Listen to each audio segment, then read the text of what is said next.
சிறப்புமிகு உனக்குள் ஒரு ஐஏஎஸ் நிகழ்வின் சிறப்பு விருந்தினர்கள் உரைக்கு முன்பாக உங்களுக்கெல்லாம் ஒரு ஊக்கமான செய்தியை தருவதற்காக கிங் மேக்கர்ஸ் ஐஏஎஸ் அகாடமியின் மேலாண்மை இயக்குனர் பேராசிரியர் திரு சத்யஸ்ரீ பூமிநாதன் அவர்கள் வர இருக்கிறார்.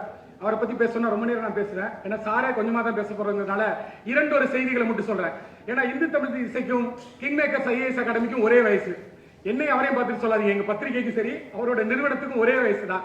கிட்டத்தட்ட 12 ஆண்டுகளை நிறைவு செய்து 13வது ஆண்டில் வெற்றி பவனி வந்து கொண்டிருக்கிற அமைப்பு தான் இரண்டுமே. அதை விட இன்னொரு விஷயம் என்னன்னா, எதையும் முதன்மையாக செய்ய வேண்டும், முதலாவதாக செய்ய வேண்டும் என்பது இந்து தமிழ் எப்படி நினைக்கிறதோ அதே போல கனவுதான் பூமிநாதன் சாருக்கு இருக்கும். அது என்னன்னா, இதுவரை தமிழக அளவில் 5 முறை முதலிடத்தில் வந்து ஐஏஎஸ் அதிகாரியை உருவாக்கின பெருமைமிகு நிறுவனம் கிங் மேக்கர்ஸ் ஐஏஎஸ் அகாடமி. தமிழக அளவில் முதலிடம் என்றால் அகில இந்திய அளவில் 2 முதலிடம் பெற்ற மாணவர்களை உருவாக்கிய பெருமையும் கிங் மேக்கர்ஸ் ஐஏஎஸ் அகாடமிக்கு உரியது. அதே போல இந்த தொலைக்காட்சியிலும் போடுவாங்களே, இந்திய தொலைக்காட்சிகளிலே முதல் முறையாக, அதை நம்பிடாதீங்க, அது ஓடாத படமா இருக்கு, வேறுதான் அது. ஆனால் உண்மையில் தமிழக வரலாற்றிலேயே முதல் முறையாக இந்திய ஜனாதிபதியை ஒரு சிறப்பு விருந்தினராக அழைத்து வந்து மிகச் சிறப்பானது ஒரு நிகழ்ச்சியை கலைவாணர் அரங்கத்தில் திரட்டி நடத்திய பெருமையும் கிங் மேக்கர்ஸ் ஐஏஎஸ் அகாடமி இருக்கிறது. இப்படி பல பெருமைகளை கொண்ட அந்த அமைப்பு இதுவரை 750க்கும் மேற்பட்ட ஐஏஎஸ், ஐபிஎஸ், ஐஎஃப்எஸ், ஐஆர்எஸ் அதிகாரிகளை உருவாக்கி இருக்கு. சென்ற ஆண்டு கோயம்புத்தூர்ல ஒரு நிகழ்ச்சியை கலந்துக்கிட்டாங்க. அங்க வந்து அகில இந்திய அளவில் ஐஏஎஸ் தேர்வில் 175வது இடம் பெற்ற நேகா அப்படின்னு ஒரு பாப்பா கலந்துக்கிட்டாங்க. எனக்கு சார் சொல்லல, சார் சொன்னா நான் கேட்டிருக்க மாட்டேன். அந்த பாப்பா கூட பேசிட்டு இருந்தேன், எப்படிமா உனக்கு இந்த வெற்றி வந்துச்சுன்னு. அவங்க அப்பா அம்மா 2 பேரும் டாக்டர். ஈரோடு பக்கத்துல உள்ள ஒரு சின்ன வில்லேஜ். அந்த பொண்ணுக்கு மருத்துவர் ஆகணும்னு ஆசைப்படுது. ஏன்னா இது நண்பர்களை முக்கியமா குறிச்சிக்க வேண்டிய விஷயம். அப்பா அம்மா போல மருத்துவர் ஆகணும்னு ஆசைப்படுறது அதானே ஈஸி. அப்பா அம்மா போற வழியிலே போறது நமக்கு ஈஸி ஆச்சு இல்ல. டாக்டர் ஆகணும்னு ஆசைப்படுது. இப்பதான் நீட் வந்துருச்சு. அந்த பொண்ணு நீட் தேர்வு எழுதுது, ஃபெயில் ஆயிடுச்சு. அப்பா டாக்டர், அம்மா டாக்டர், மருத்துவ கனவோடு பரீட்சை எழுதின மகள் +2 நல்ல மார்க், நீட்ல ஃபெயில். வெளியில வர வெக்கப்படுது, வெளியிலே போக மாட்டேங்குது. அப்பா அம்மா சொல்ல பரவாயில்ல, நீட் போனா நான் இல்ல நான் படிக்க மாட்டேன் அப்படின்னு இருக்குது. ரொம்ப மன இறுக்கத்தோட இருக்கிற அந்த பொண்ணை அப்படியே பேரண்ட்ஸ் பேசி டைவர்ட் பண்றாங்க. யூபிஎஸ்சி ட்ரை பண்ணுறாங்க. அன்பான தம்பி தங்கைகளை எழுதி வைத்துக் கொள்ளுங்கள். ஃபர்ஸ்ட் அட்டெம்ப்ட் பிரிலிமினரி பாஸ் பண்றாங்க. அடுத்து என்ன, மெயின் பாஸ் பண்றாங்க. அடுத்து பர்சனாலிட்டி டெஸ்ட் என்று சொல்லப்படுகிற நேர்காணல். நேர்காணலுக்கு அந்த நேகா தேர்ந்தெடுத்த இடம் தான் கிங் மேக்கர்ஸ் ஐஏஎஸ் அகாடமி. அது வரைக்கும் வெளி உலகத்தை பார்க்காத பொண்ணு ஃபர்ஸ்ட் அட்டெம்ப்ட் 2 பாஸ் பண்ணிட்டாங்க. இன்டர்வியூக்கு விட்டுறக்கூடாது என்பதற்காக கரெக்டா 10 நாள் திரு பேராசிரியர் சத்யஸ்ரீ பூமிநாதன் அவர்கள் கூடவே இருந்து அவர்கள் நிறுவனம் வழங்கிய இந்த பர்சனாலிட்டி டெஸ்ட் என்று சொல்லப்படுகிற நேர்காணலில் கலந்து கொண்டு அகில இந்திய அளவில் முதல் அட்டெம்ப்ட்லேயே 175வது இடத்தை பிடித்த தங்கை தான் நேகா. இங்க உட்கார்ந்து இருக்கிற தங்கைகள் தம்பிகள்ல எத்தனை பேர் நேக்கா மாறி அதை விட முன்னணியில் வரப்போறீங்கன்னு தெரியல.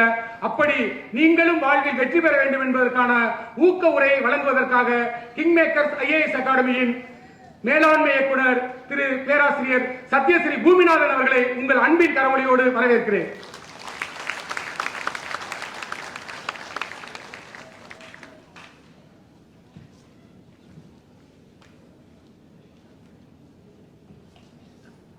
உனக்குள் ஓர் ஐஏஎஸ், இந்து தமிழ் திசை மற்றும் கிங் மேக்கர்ஸ் ஐஏஎஸ் அகாடமி இணைந்து நடத்தக்கூடிய கிட்டத்தட்ட 12 ஆண்டுகளாக தொடர்ந்து நடத்தக்கூடிய ஒரு அற்புதமான ஒரு நிகழ்ச்சி. இந்த ஒரு அற்புதமான நிகழ்ச்சிக்கு வருகை புரிந்துள்ள சிறப்பு விருந்தினர் மதிப்பிற்குரிய வருமான வரித்துறை ஆணையர் நண்பர், போட்டித் தேர்வு மாணவர்களுக்கு மட்டுமல்லாது தமிழகத்தில் உள்ள கிராமப்புற மாணவர்களும் அரசு பணியில் வர வேண்டும், அவர்கள் வாழ்க்கையில் உணர வேண்டும், அவர் வாழ்க்கையில் உயரத்தை தொட வேண்டும் என்ற ஒரு நல்ல நோக்கத்தோடு தினந்தோறும் உழைத்துக் கொண்டிருக்கக்கூடிய நண்பர் நந்தகுமார் ஐஆர்எஸ் அவர்களே, மற்றும் காவல்துறை பணியில் எத்தனையோ ஐபிஎஸ்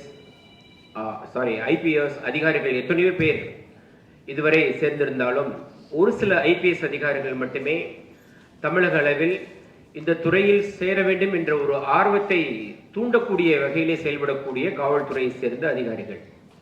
அந்த வகையிலே மதிப்பிற்குரிய நண்பரும் இன்றைய காவல்துறையில் போதைப் பொருள் தடுப்பு பிரிவில் சிறந்த அதிகாரியாக செயல்பட்டுக் கொண்டிருக்கக்கூடிய திரு மயில்வாகனன் ஐபிஎஸ் அவர்களே, ஏன்னா அவருடைய வீடியோஸ் வந்து பார்த்தீங்கன்னா நம்ம கிங் மேக்கர்ஸ் ஐஏஎஸ் அகாடமியில் ஆதில் பேக் சொன்ன மாதிரி 1 மில்லியன் வியூஸ் வந்து நம்ம கிங் மேக்கர்ஸ் ஐஏஎஸ் அகாடமியில் ஒரு வீடியோ போயிருக்கு அப்படின்னா அவர் உனக்குள் ஒரு ஐஏஎஸ் நிகழ்ச்சியில் திருச்சியில் பேசின அந்த வீடியோஸ் அவ்வளோ ஒரு அற்புதமான ஒரு ஊக்க உரையாற்றக்கூடிய ஒரு நபர்.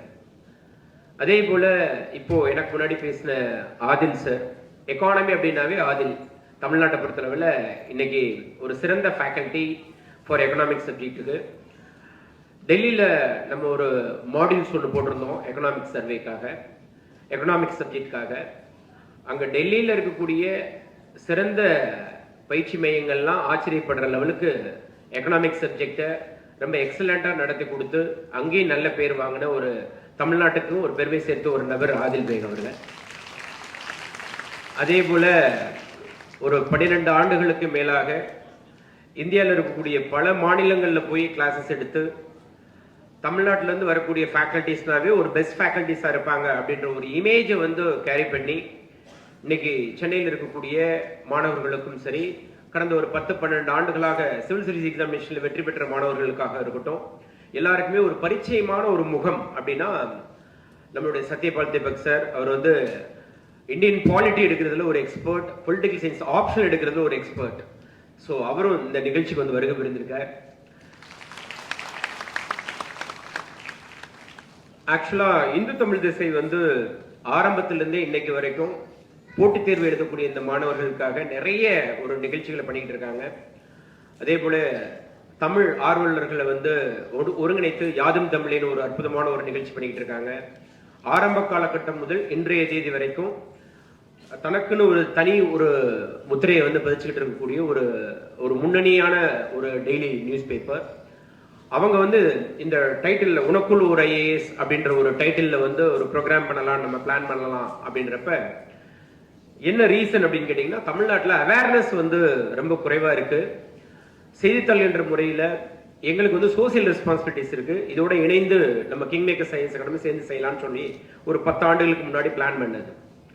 முதல் நிகழ்ச்சியிலேருந்து எல்லா நிகழ்ச்சியும் இந்த எத்திராஜ் கல்லூரி ஆடிட்டோரியத்தில் பல நிகழ்ச்சிகள் இங்கே வரைக்கும் நடந்திருக்கு. இந்த நிகழ்ச்சியில் அட்டன் பண்ண பல பேர் இன்னைக்கு அதிகாரிகளாக இருக்காங்க. அதே போல நீங்களும் வந்து இந்த நிகழ்ச்சி அடுத்து இருக்கக்கூடிய ஒரு 1.5 மணி நேரம் இருக்கக்கூடிய இந்த நிகழ்ச்சி உங்க வாழ்க்கையிலும் ஒரு திருப்பு முனையா இருக்கிறதுக்கான வாய்ப்புகள் உண்டு. ஆக்சுவலா நான் ஒரு சில விஷயங்களை மட்டும் நான் சொல்ல ஆசைப்பட்டிருக்கேன். இன்னைக்கு நாங்கள் ஒரு 3 செக்மெண்டா பிரிச்சிருக்கோம். சிவில் சர்வீஸ் எக்ஸாமினேஷனை பத்தி ஒரு சின்ன புரிதல் நான் பேசிட்டு, அதுக்கப்புறம் வந்து இருக்கக்கூடிய சிறப்பு விருந்தினர்கள் மயில்வாகனன் சார் வந்து என்ன பேச போறாரு அப்படின்னா, ஆப்பர்ச்சுனிட்டிஸ் அண்ட் சேலஞ்சஸ் இந்த இந்தியன் போலீஸ் சர்வீஸ்ல இருக்கிறத பத்தி நீங்க நிறைய தெரிஞ்சுக்கணும்னு ஆசைப்படுறேன். இந்த glory of joining in the police service and uniform service அதை பத்தி நீங்க நிறைய தெரிஞ்சுக்கணும் அப்படின்னு ஆசைப்படுறேன். அதனால I request sir to talk more about it. அதே போல the personality which is required to become a civil servant. காரணம் நந்தகுமார் சார் வந்து ரொம்ப ரொம்ப ஒரு அவருடைய பின்புலம்லாம் உங்களுக்கு ரொம்ப ஆச்சரியமா இருக்கும். நானும் அவரும் கல்லூரி தோழர்கள். அவர் அந்த லெவல்ல இருந்து இந்த லெவலுக்கு வந்திருக்காரு அப்படின்னா அந்த பர்சனாலிட்டி, அந்த ஆளுமை தான் வந்து உங்களுடைய வாழ்க்கையோட உயரத்தை தீர்மானிக்கும். அதை பத்தி அவர் பேச போறாரு. ஸோ இந்த 3 விஷயங்களும் இருக்கு. இங்க நீங்க வந்து பாத்தீங்கன்னா ஒரு டிஃப்ரெண்ட் செக்மெண்ட்ஸ் இருப்பீங்க. ஒரு சில பேர் ஆல்ரெடி எக்ஸாம்ஸ் எழுதின ஆட்கள் இருப்பீங்க.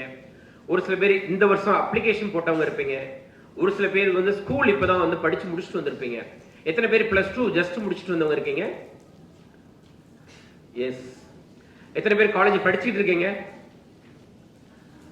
ஓகே. எத்தனை பேர் காலேஜ் முடிச்சிட்டீங்க? கல்லூரி முடிச்சவங்க வந்து கம்மி தான். எத்தனை பேர் இந்த மாதிரி அப்ளிகேஷன் போட்டிருக்கீங்க யூபிஎஸ்சிக்கு? Very good. படிச்சுட்டு இருக்கவே நிறைய பேர் வந்து சிவில் சர்வீஸ் வந்தது ரொம்ப சந்தோஷமான விஷயம். ஸோ சாருக்கு வந்து ஆடியன்ஸ் வந்து கரெக்டா வந்து சொல்லியாச்சு. நிறைய பேர் இருக்காங்க. ஆக்சுவலா எங்க காலகட்டத்தில எல்லாம் டிகிரி எல்லாம் முடிச்சதுக்கு அப்புறம் தான் இதை பத்தி தேடலே வர ஆரம்பிக்கும். அதனால காலேஜ் படிக்கிறப்ப எல்லாம் பாத்தீங்கன்னா அந்த ஐடியாவே கிடையாது. ஆனா இங்க இவ்வளவு பேர் வந்திருக்கீங்க அப்படின்னு நினைக்கிறப்ப ரொம்ப சந்தோஷம். அதுவும் +2 முடிச்ச உடனே நிறைய பேர் வந்துட்டீங்கன்றது ரொம்ப ரொம்ப சந்தோஷம்.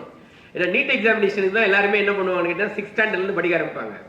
ஆனா கலெக்டர் ஆகணும் அப்படின்னு கேட்டீங்கன்னா காலேஜ் முடிச்சதுக்கு அப்புறம் தான் ஆரம்பிப்பாங்க.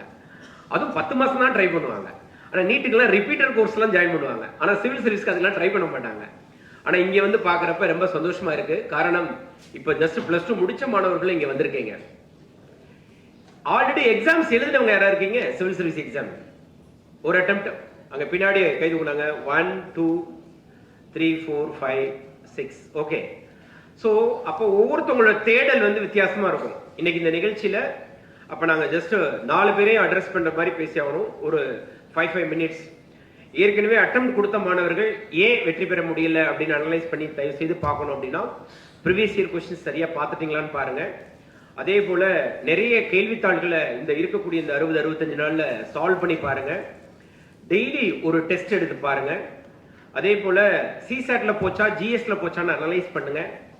அதே போல சரியான ரெஃபரன்ஸ் புக்ஸ் தான் நம்ம படிச்சிருக்கோமான்றதை கொஞ்சம் செக் பண்ணிக்கோங்க. அதே போல பயிற்சி மையத்தில் சேர்ந்து நீங்க படிச்சுட்டு அதுக்கப்புறம் நீங்க வந்து ரிசல்ட் வந்து சரியா வரலையா இல்ல பயிற்சி மையம் சேரலையான்றதை பாருங்க. எந்த நிலையில மிஸ் ஆச்சுன்னு பாருங்க. பிரிலிம்ஸா இல்ல மெயின்ஸா இல்ல இன்டர்வியூ இல்லையா எந்த ஸ்டேஜ்ல போச்சுன்னு பாருங்க. ஸோ எந்த இடத்துல மிஸ் பண்ணீங்களோ அந்த இடத்துல அதிக லெவல்ல எஃபோர்ட் போட ஆரம்பிங்க. அதே போல உங்களுக்கு ஏதாவது தனி ஆலோசனை தேவை அப்படின்னா நீங்க எங்களை வந்து நீங்க அணுகலாம். உங்களுக்கு வந்து ஸ்பெஷல் ஃபோக்கஸ் கொடுத்து we will try to help you. Next ஒரு 60 நாளுமே தினமும் வந்து நம்ம அகாடமியில வந்து டெஸ்ட் நடந்துகிட்டு இருக்கு. இந்த எக்ஸாம்ஸ் எழுத போற மாணவர்களுக்கு 2025 மே 25 நடக்க போற இந்த தேர்வுக்காக. அதனால அந்த மாணவர்கள் தினமும் வந்து இதை யூட்டிலைஸ் பண்ணிக்கலாம். ரெண்டாவது செக்மெண்ட் டிகிரி முடிச்சுட்டு சிவில் சர்வீஸ்க்கு இல்ல போகலாமா அப்படின்னு ஐடியால இருக்கக்கூடிய ஸ்டூடெண்ட்ஸ். ஏன்னா இங்க வந்து நிறைய பேர் அப்ளிகேஷன் போட்டிருக்க மாட்டீங்க. ஆனா டிகிரி இப்பதான் முடிச்சிருப்பீங்க. அப்படி ஒரு செக்மெண்ட்ஸ் இருப்பீங்க. உங்களுக்கு வந்து நான் சொல்லணும்னு ஆசைப்படுறது வந்து இந்த சிவில் சர்வீஸ் எக்ஸாமினேஷன்ஸ் வந்து அதை பத்தி ஒரு எக்ஸாம் பேட்டர்ன் 3 ஸ்டேஜ் இருக்குன்னு உங்களுக்கு தெரியும். பிரிலிமினரி எக்ஸாம், மெயின்ஸ் எக்ஸாம், தென் நேர்முக தேர்வு. பிரிலிமினரி எக்ஸாமினேஷன்றது வந்து மல்டிபிள் சாய்ஸ் கொஸ்டின்ஸ் இருக்கக்கூடிய ஒரு தேர்வு. மெயின்ஸ் எக்ஸாமினேஷன் டிஸ்கிரிப்டிவ் இருக்கக்கூடிய ஒரு தேர்வு. நேர்முக தேர்வு ஒரு ஓரல் இன்டர்வியூஸ். பிரிலிமினரி எக்ஸாமினேஷன்ல 2 பேப்பர்ஸ் இருக்குன்னு உங்க எல்லாருக்கும் தெரியும். ஒரே ஒரு நாள் தான் அந்த தேர்வு நடக்கும். காலையில ஒரு 2 hours, மதியம் ஒரு 2 hours. காலையில ஒரு 100 கேள்விகள், மதியம் வந்து ஒரு 80 கேள்விகள். இது ரெண்டுமே வந்து பாத்தீங்கன்னா மல்டிபிள் சாய்ஸ் கொஸ்டின்.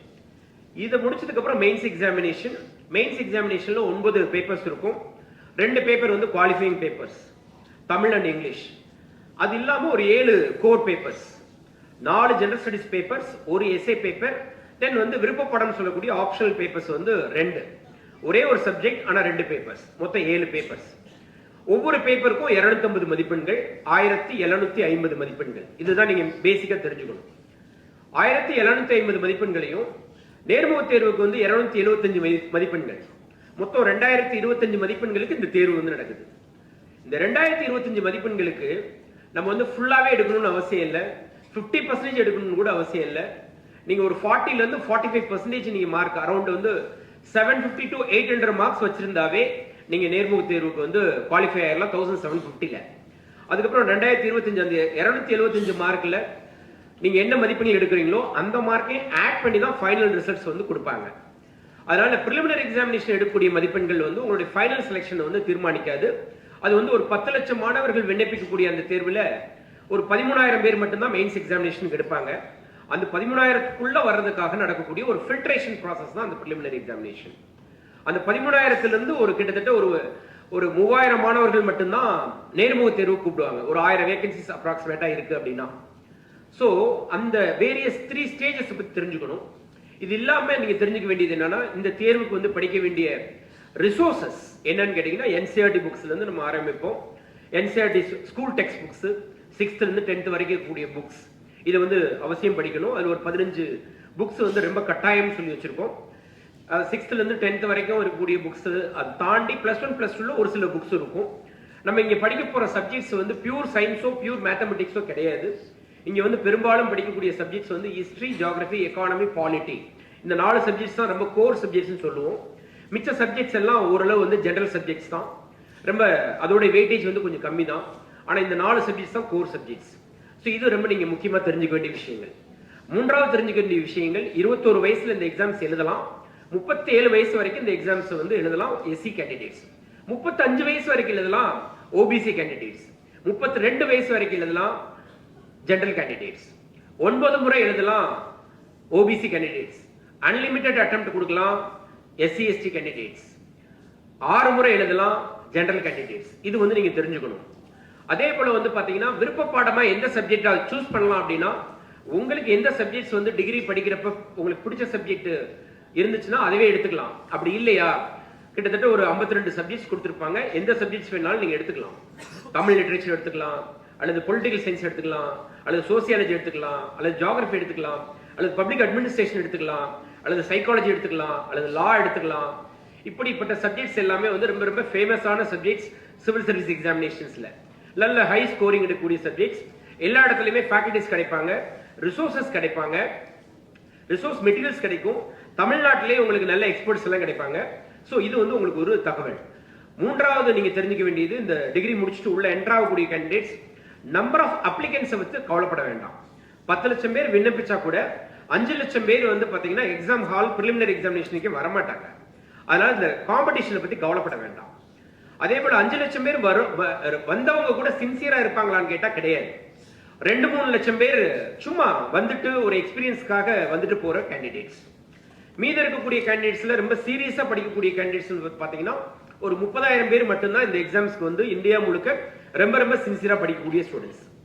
அந்த 30,000 நீங்க ஒரு ஆளா இருந்தீங்க அப்படின்னாவே ஜெயிச்சிடலாம். இது வந்து நான் நிறைய நிகழ்ச்சியில திரும்ப திரும்ப சொல்லிக்கிட்டே இருக்கக்கூடிய ஒரு விஷயம். ஏன் அப்படின்னா நம்பரை பார்த்தே பல பேர் வந்து போட்டித் தேர்வுக்கு வர்றது கிடையாது. அதே போல குரூப் 4 எக்ஸாமினேஷன், குரூப் 1 எக்ஸாமினேஷன் எல்லாம் பாத்தீங்க அப்படின்னு கேட்டீங்கன்னா லட்சக்கணக்கான மாணவர்கள் தமிழ்நாட்டில் விண்ணப்பிப்பாங்க. கிட்டத்தட்ட 20 லட்சம் பேர் விண்ணப்பிப்பாங்க குரூப் 4க்குலாம். அது வந்து ஒரு பியூன் வேலை, ஒரு குரூப் 4 வேலைன்றது வந்து ஒரு ஜூனியர் அசிஸ்டன்ட் வேலை. ஆனா வந்து அதுக்கு 20 லட்சம் அப்ளிகேஷன் வரும். 17 லட்சம் பேர் கிராஜுவேஷன் முடிச்சவங்க அப்ளிகேஷன் போடுவாங்க. ஆனா நம்ம யூபிஎஸ்சி சிவில் சர்வீஸ் எக்ஸாமினேஷனுக்கு விண்ணப்பம்ன்றது வந்து பாத்தீங்கன்னா ஒரு 20,000 இருந்து 30,000 தான் அப்ளிகேஷனே தமிழ்நாட்டில இருந்து போகுது. இந்த எண்ணிக்கையை இன்க்ரீஸ் பண்றதுக்கு தான் இது போன்ற அவேர்னஸ் ப்ரோக்ராம். நீங்க கிங் மேக்கர்ஸ் ஐஏஎஸ் அகாடமியில சேர்ந்து தான் படிக்கணும் அப்படின்ற அவசியம் இல்லை. போட்டித் தேர்வு பயிற்சி மையங்கள்லாம் இல்லாத காலகட்டத்தில் தான் நானு, மயில்வாகனன் சார், நந்தகுமார், நாங்கெல்லாம் கவர்மெண்ட் சர்வீஸ் எக்ஸாம்ஸ் எழுதி கவர்மெண்ட் உள்ள என்டர் ஆகும். அதனால போட்டித் தேர்வு பயிற்சி மையங்கள் சேர்ந்தவங்க தான் பாஸ் பண்ணியிருக்காங்களா அப்படின்னா கிடையாது. பயிற்சி மையங்களை சேர்ந்தா சற்று பாஸ் பண்ணுவது வந்து எளிது, அவ்வளவுதான். இல்லாம கூட வெற்றி பெற முடியும் அப்படின்ற ஒரு விஷயத்தையும் உங்களுக்கு வந்து இந்த இது போன்ற நிகழ்ச்சிகள்ல உங்களுக்கு சொல்றதுக்கு நாங்க ஆசைப்படுறோம். உனக்குள் ஒரு ஐஏஎஸ் அப்படின்ற அந்த தலைப்பை நாங்க வச்சதுக்கு காரணமே என்னன்னா, உள்ளுவதெல்லாம் உயர்வு இல்லை. நம்ம நினைக்கிறது எல்லாமே வந்து பெரிய லெவல்ல நினைச்சோம் அப்படின்னா நிச்சயமா நம்ம அதை அடைஞ்சே திருவோம், அடைய முடியும். ஏன்னா நாங்க நினைச்சு பார்க்கல. இன்னைக்கு நாங்க 3 பேர் இந்த ஸ்டேஜ்ல வந்து உட்காரோன்னு நினைக்கல. ஆனா அன்னைக்கு வந்து நினைச்சோம். என்ன நினைச்சோம் அப்படின்னு கேட்டீங்கன்னா, சிவில் சர்வீஸ் எக்ஸாமினேஷன்ல பாஸ் பண்ணணும்னு ஒரு பெரிய ஒரு உயர்ந்த லட்சியம் வச்சோம். அந்த லட்சியத்துல வந்து 3 பேருமே ஐஏஎஸ் ஆக தான் ஆசைப்பட்டோம், இல்ல ஐஎஃப்எஸ் ஆக ஆசைப்பட்டாரு இவரு நந்தகுமார் சார். இப்படி ஆளுக்கு ஒவ்வொரு ஆசை இருந்தது. Indian foreign service, maybe Mylvahanan sir வந்து அவர் யூனிஃபார்ம் சர்வீஸ் தான் ஆசையை பட்டு படிச்சிருப்பாருன்னு நினைக்கிறேன். ஏன்னா அவர் பாடியை மெயின்டைன் பண்ற விதத்துல இருந்து தெரிஞ்சுப்பீங்க நீங்க. ஏன்னா போலீஸ் துறை எந்த அளவுக்கு நேசிக்கிறாங்க அப்படின்றது அவங்களுடைய அந்த கட்டமைப்பை பார்த்தாவே தெரிஞ்சு போயிடும். ஸோ எனக்கு வந்து சிவில் சர்வெண்ட் ஆகணும்னு தான் ஆசைப்பட்டேன். நான் வந்து இந்தியன் சபார்டினேட் ஸ்டாட்டிஸ்டிக்கல் சர்வீஸ்ல உள்ள ஜாயின் பண்ணேன். கவர்மெண்ட் ஆஃப் இந்தியால நிறைய கவர்மெண்ட் ஜாப்ஸ் கிடைச்சது. பட் ஐஏஎஸ் ஆக முடியல. சாருக்கும் நிறைய வேலை கிடைச்சது, நந்தகுமார் சாருக்கு நிறைய வேலை கிடைச்சது, குரூப் 1 கிடைச்சது, அதர் சர்வீசஸும் கிடைச்சது. சிவில் சர்வீஸ்க்கு படிச்சோம் அப்படின்னா நிறைய வேலை கிடைக்கும். எனக்கு 7 கவர்மெண்ட் ஜாப்ஸ் கிடைச்சது. அதே போல உங்களுக்கும் பாத்தீங்கன்னா நிறைய கவர்மெண்ட் ஜாப்ஸ் கிடைக்கும்.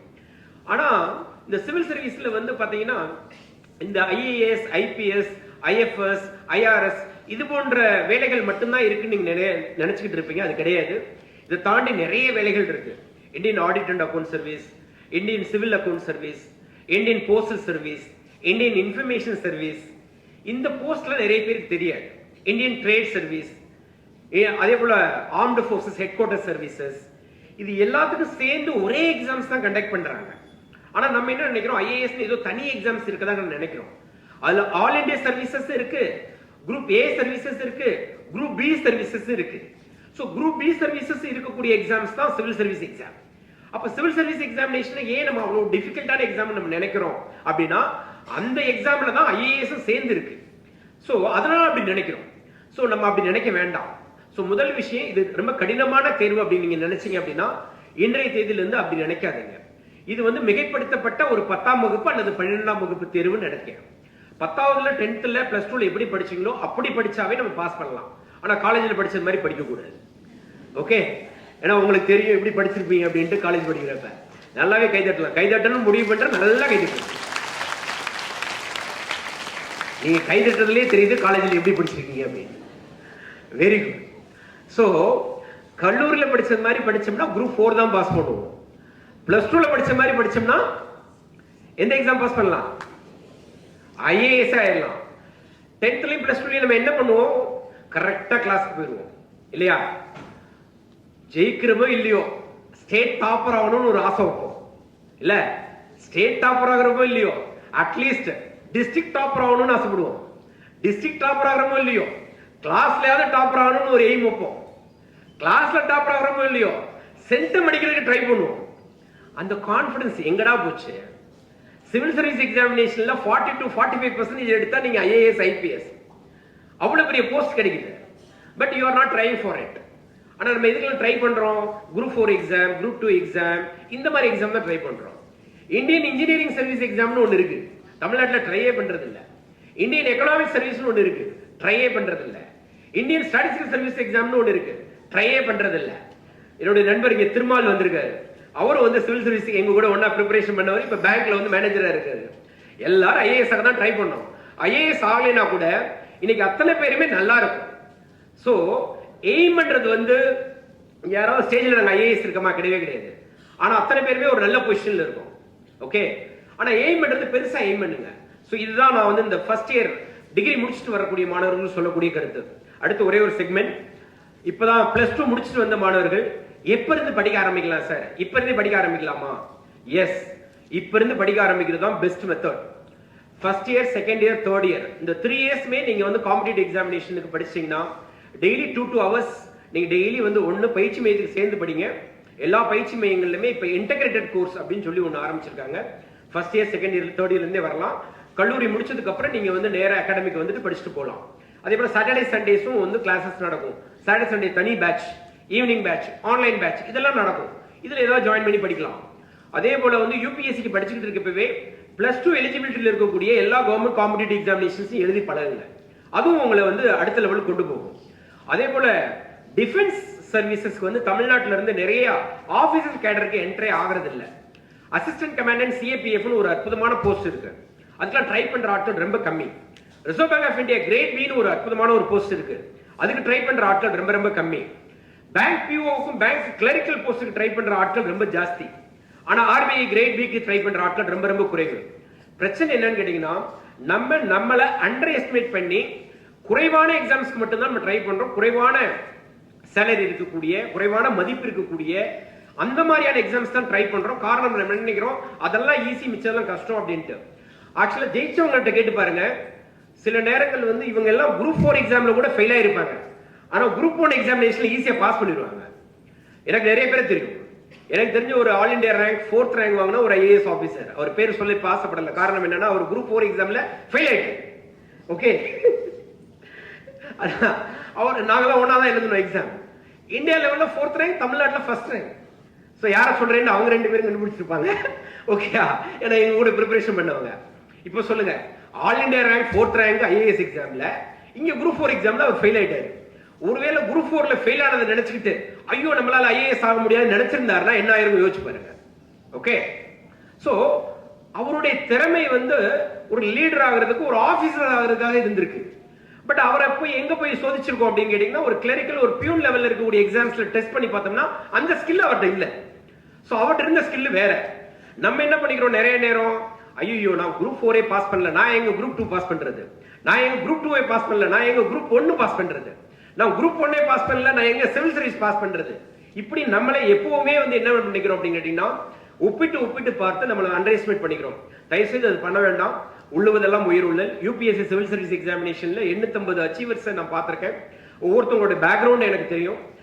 இந்தியாவுடைய முதல் 100% பார்வையற்ற பெண் ஐஎஃப்எஸ் அதிகாரி, யோசிச்சு பாருங்க. பெனோசபின் ஒரு பெண் இங்கே சிறப்பு விருந்தினர்லாம் இந்த மேடைக்கு வந்திருக்காங்க. அவங்களுக்கு எந்த அளவுக்கு நம்பிக்கை இருந்திருந்தா இந்த தேர்வில் ஜெயிச்சிருப்பாங்க. நம்ம கேட்டகரியில எவ்ரி இயர் வந்து யாரோ ஒருத்தர் வந்து ஜெயிச்சுக்கிட்டு இருக்காங்க.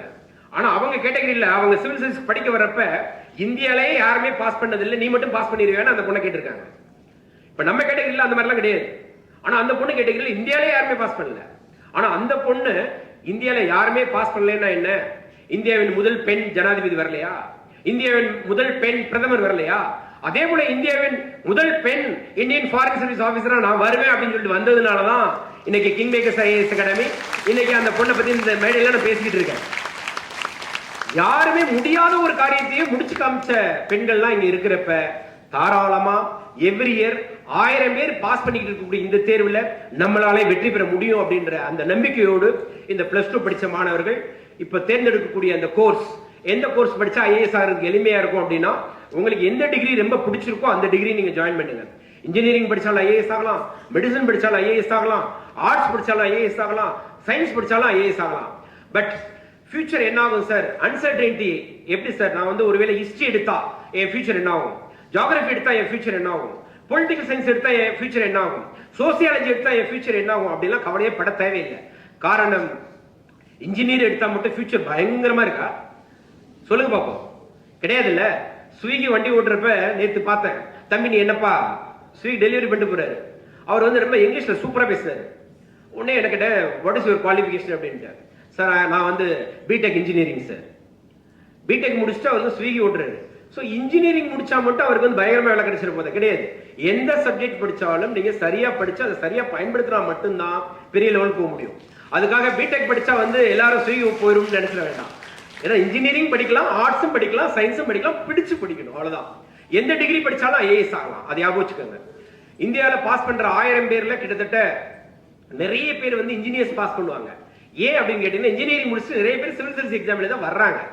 நிறைய பேர் எழுதுறதுனால நிறைய பேர் பாஸ் பண்றாங்க. சோ நிறைய பேர் ஆர்ட்ஸ் அண்ட் சயின்ஸ்ல இருந்து வந்தீங்கன்னா நிறைய பேர் ஆர்ட்ஸ் அண்ட் சயின்ஸ்ல இருந்து பாஸ் பண்ணுவாங்க. ஆர்ட்ஸ் அண்ட் சயின்ஸ் சப்ஜெக்ட்ஸ் தான் இங்க வந்து நிறைய வந்து டாமினேட் பண்ணுது இந்த சிலபஸ்ல. அதனால நிச்சயமாக எந்த சப்ஜெக்ட்ஸ் படிச்சாலும் நீங்க வெற்றி பெறலாம். எந்த ஏஜ்ல வேணாலும் நீங்க ப்ரிப்பரேஷனை ஸ்டார்ட் பண்ணலாம். எந்த பேக்ரவுண்ட்ல இருந்தாலும் நீங்க ஜெயிக்கலாம். இங்க வந்து ஒரு நண்பர் நேற்று பெற்றோர் ஒருத்தர் ஃபோன் பண்ணாரு, பிரணவ் ரைட்? என்னுடைய சன்னுக்கு வந்து 2 months முன்னாடி ஒரு ஆக்சிடென்ட் ஆயிடுச்சு சார். 2 கண்ணுமே வந்து ஒரு இது வந்து பார்வை வந்து 2 கண்ணுமே போயிடுச்சு ஆக்சிடென்ட்ல. அவங்க அப்பா வந்து என்கிட்ட பேசுறப்ப மனது ரொம்ப வலிச்சு பேசினாரு. அப்ப நான் சொன்னேன், நான் எப்பவுமே ஒரு டோர் க்ளோஸ் ஆச்சு அப்படின்னா இன்னொரு டோர் கண்டிப்பா ஓப்பன் ஆகும். நீங்க நாளைக்கு நிகழ்ச்சிக்கு அந்த தம்பியை அழைச்சிட்டு வாங்க. டிஃப்ரெண்ட் ஏபிள்டு பர்சன்ஸ்க்கு வந்து கவர்மெண்ட்ல யூபிஎஸ்சி சிவில் சர்வீஸ் எக்ஸாமினேஷன்ல நிறைய ஆப்பர்ச்சுனிட்டிஸ் வந்து இருக்கு. கட் ஆஃப் மார்க் பயங்கர வேரியேஷன்ஸ் இருக்கும். அந்த மாணவனை வந்து நம்ம நிச்சயமா வந்து பெரிய லெவலுக்கு சாதிக்க வைக்கிறதுக்கு வந்து முயற்சி எடுக்கலாம். வாழ்க்கை இதோடு நின்று போகல. வாழ்க்கையில் எதிர்பாராத விஷயங்கள் எல்லாருக்குமே நடக்கும். அதை எதிர்த்து நம்ம நிக்கிறதா நம்மளுடைய வாழ்க்கை. சோ இன்னைக்கு பிரணவ் வந்து இந்த நிகழ்ச்சிக்கு வந்து நானும் ஐஏஎஸ் ஆகணும் அப்படின்ற ஒரு துணிச்சலோட வந்திருக்காரு. அவரை கைதட்டி நம்ம வந்து உற்சாகப்படுத்துவோம், ஊக்கப்படுத்துவோம். இதே மேடைக்கு பிரணவ் ஒரு நாள் வந்து சீஃப் கெஸ்டா கூட்டு வரணும்னு எனக்கு ஆசை. அவருடைய பெற்றோர்கள் வந்திருக்காங்க, அவருக்கு என்னுடைய வாழ்த்துக்கள். பிரணவ் உட்காருங்க. ஸோ ஃப்ரெண்ட்ஸ், அவருக்கு எந்த தன்னம்பிக்கையில் இன்னைக்கு வந்திருப்பாருன்னு பார்த்துங்க. அவங்க பெற்றோருக்கு எந்த அளவுக்கு தன்னம்பிக்கை இருக்குன்னு பார்த்துங்க.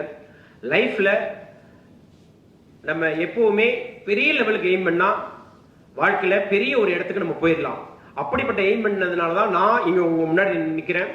ஐஏஎஸ் ஆகணும்னு ஆசைப்பட்டேன், நடக்கல. பட் இருந்தாலும் 850 ஐஏஎஸ் ஐபிஎஸ் அதிகாரிகள் உருவாவதற்கு நானும் ஒரு சிறு காரணமா இருந்திருக்கேன். அகாடமியை திறக்கலாம்னு நினைக்கிறப்ப, அந்த அகாடமியை யாரை வச்சு திறக்கலாம்னு முயற்சி பண்றப்ப, நான் எய்ம் பண்றது ரொம்ப பெருசு. ஜனாதிபதி வச்சு திறக்கணும் அப்படின்னு ஆசைப்பட்டேன். அதனாலதான் ஜனாதிபதியே வந்தாரு.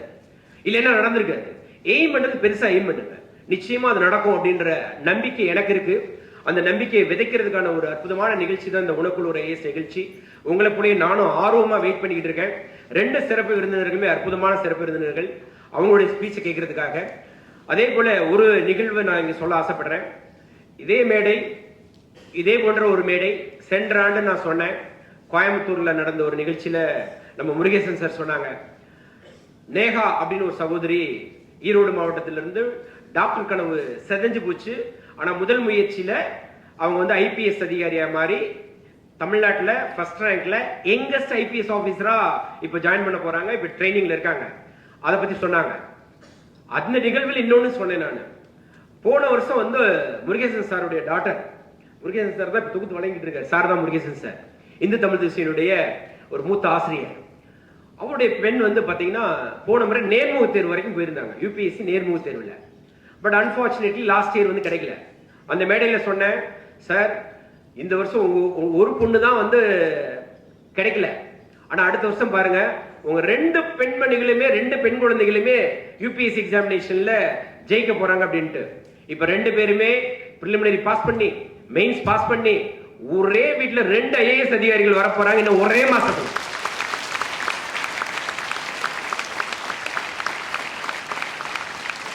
நான் போன முறை சொல்லியிருந்தேன், நேர்முக தேர்வு ஒரு குழந்தைக்கு முடிஞ்சது. இன்னும் ஒரு பெண் வந்து இப்போ முனிசிபல் கமிஷனர் ஒர்க் பண்ணிட்டு இருக்காங்க. அந்த பெண்ணுக்கு வந்து வர ஏப்ரல் 2ஆம் தேதி வந்து இன்டர்வியூ நேர்முக தேர்வாங்க டெல்லியில் நடக்க போகுது.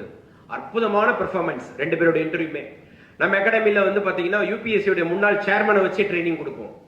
யூபிஎஸ்சியோட முன்னாள் சேர்மன் டிபி அகர்வால் சார், அவர் எப்பயுமே ஒரு மார்க் கொடுத்துட்டாருன்னா கன்ஃபார்மாக அவங்க சர்வீஸ் வாங்கன்னு அர்த்தம். 2 குழந்தைகளுக்குமே நல்ல மதிப்பெண்கள் கொடுத்துருக்காரு சார். அதனால நிச்சயமாக அவங்க வந்து சர்வீஸ்க்குள்ள என்டர் ஆவாங்க அப்படின்ற நம்பிக்கை எனக்கு இருக்கு. ஸோ ஒரு வீட்டில் ஒருத்தர் IAS ஆகணும்னு ஆசைப்படுறதே பெரிய விஷயம். ஆனால் அவர் வீட்டில் 2 பேர் மட்டும் இல்லை, மொத்தம் 3 பெண் குழந்தைகள், 3மே பார்த்தீங்கன்னா அவ்வளோ கண்மணிகள், அற்புதமாக படிக்க வச்சிருக்காரு. 3 பேருமே வந்து சிவில் சர்வீஸ் ஆஸ்பிரண்ட். 3 பேரும் டிஃப்ரெண்ட் டிகிரி படிச்சிருந்தா கூட 3 பேரும் சிவில் சர்வீஸ் ஆஸ்பிரண்ட். அதில் 2 பேர் இந்த வருஷமே நேர்முக தேர்வுக்கு போறாங்க. புதிய வரலாறு அவர் படைப்பார் நினைக்கிறேன். இறையன்பு சார், திருப்புகழ் சார் ஒரே வீட்டில் 2 IAS. அதே போல VP ஜெயசீலன், VP ஜெகதீஸ்வரன் ஒரே வீட்டில் 2 civil servant. Pradeep and doctor Pradeep and Praveen ஒரே வீட்டில் 2 சிவில் சர்வெண்ட். இது நிறைய நான் பார்த்துட்டேன். ஒரே வீட்டில் 3 சிவில் சர்வெண்ட் அப்படின்ற வரலாறு சார் வந்து படைப்பாருன்னு நினைக்கிறேன் நான். ஏன்னா அற்புதமா படிச்சுட்டு இருக்காங்க. இப்போ இன்னொன்னு சொன்னார் சார், ரொம்ப நல்லா வளர்த்துருக்கீங்க பிள்ளைங்களேன்னு சொல்றப்ப, நான் ஒண்ணுமே பண்ணல சார். என் வீட்டில் கிட்டத்தட்ட 25,000 புக்ஸ் வச்சிருக்கேன். எவ்வளோ?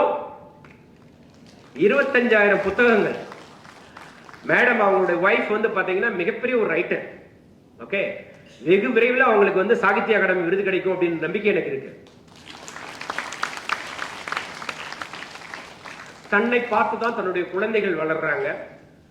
நாங்க படிச்சோம் சார், படிக்கிறத பார்த்து அவங்களா படிச்சு வளர்ந்தாங்கன்னு சொன்னாங்க. ஸோ இங்கே வந்திருக்கக்கூடிய பெற்றோர்களுக்கு என்னுடைய ஒரே ஒரு வேண்டுகோள், உங்களுடைய குழந்தைகளுக்கு பெரிய ஒரு ஆசையை, பெரிய ஒரு கனவை, பெரிய ஒரு லட்சியத்தை விதைக்கிறதுக்கு நீங்களும் உறுதுணையாக இன்னைக்கு வந்திருக்கீங்க. உங்களுக்கும் என்னுடைய வாழ்த்துக்களையும் பாராட்டுகளையும் நான் தெரிவிச்சுக்கிறேன். உங்களுடைய கனவுகள் நிறைவேற நான் ஆண்டவனை வேண்டி இதே நேரத்தில் உங்களுக்கு ஒரு உறுதிமொழியும் கொடுக்குறேன். எக்கனாமிக்கலா யாராவது வீக்கர் செக்ஷன் ஆனால் நல்ல மெரிட்டோரியஸ் ஸ்டூடெண்ட்ஸ் அப்படின்னா இந்த ஸ்காலர்ஷிப் டெஸ்ட்ல இன்னைக்கு நிறைய பேருக்கு நிறைய ஸ்காலர்ஷிப் கொடுக்க போறோம். அதை தாண்டியும் சில உதவிகள் தேவைப்படுது அப்படின்னா இந்த வாரம் நான் இங்கே சென்னையில் கிங்மேக்கர்ஸ் IAS அகாடமியில் இருப்பேன். ஏன்னா நிறைய பிரான்ச்சஸ் இருக்குன்னா நிறைய டிராவல் பண்ணுவேன். ஸோ நாளை முதல் என்னை வந்து நேர அப்ரோச் பண்ணி ஃபர்தர் ஏதாவது உங்களுக்கு சப்போர்ட் வேணும் அப்படின்னா ஃபீல் ஃப்ரீ. ஆல்வேஸ் வந்து கிங்மேக்கர்ஸ் IAS அகாடமி டோர் வந்து ஓப்பனாக தான் இருக்கு. முதல் தலைமுறை பட்டதாரிగా இருந்தீங்க அப்படின்னா மிகப்பெரிய சப்போர்ட் இருக்கு. டிஃபரெண்ட்லி ஏபிள்டு பர்சன்ஸா இருந்தா 100% ஃப்ரீ இருக்கு, complete free. X serviceman family members இருந்தீங்க அப்படின்னா உங்களுக்கு நாங்க 50% ஸ்ட்ரைட் அவே ஸ்பான்சர் பண்றோம். டெஸ்டிடியூட் விடோஸ் அல்லது கோவிட் டயத்துல ஃபேமிலி மெம்பர் யாராவது இழந்திருந்தீங்க அப்படின்னா உங்களுக்கு கிங்மேக்கர்ஸ் IAS அகாடமி கூட நின்று உங்களை அடுத்த லெவலுக்கு கொண்டு வரதுக்கு ரெடியா இருக்கும். ஸோ இந்த உதவிகள்லாம் இருக்கிறதுனால ஏன் அப்படின்னு கேட்டேன். இதெல்லாம் நான் சொல்றேன் அப்படின்னா நம்ம வரப்போறது வந்து ஒரு public service, civil service pass பண்ணி ஒரு பப்ளிக் சர்வீஸ் வரப்போறோம். உங்களுக்கு இந்த சமுதாயம் ஏதாவது செஞ்சா மட்டும்தான் நீங்க சமுதாயத்துக்கு திருப்பி செய்யணும்னு நினைப்பீங்க. இந்த சமுதாயம் உங்க கூட இருக்குது அப்படின்ற ஒரு உறுதியை சொல்லி வாய்ப்புக்கு நன்றி கூறி விடைபெறுகிறேன். நன்றி, வணக்கம். தேங்க்யூ.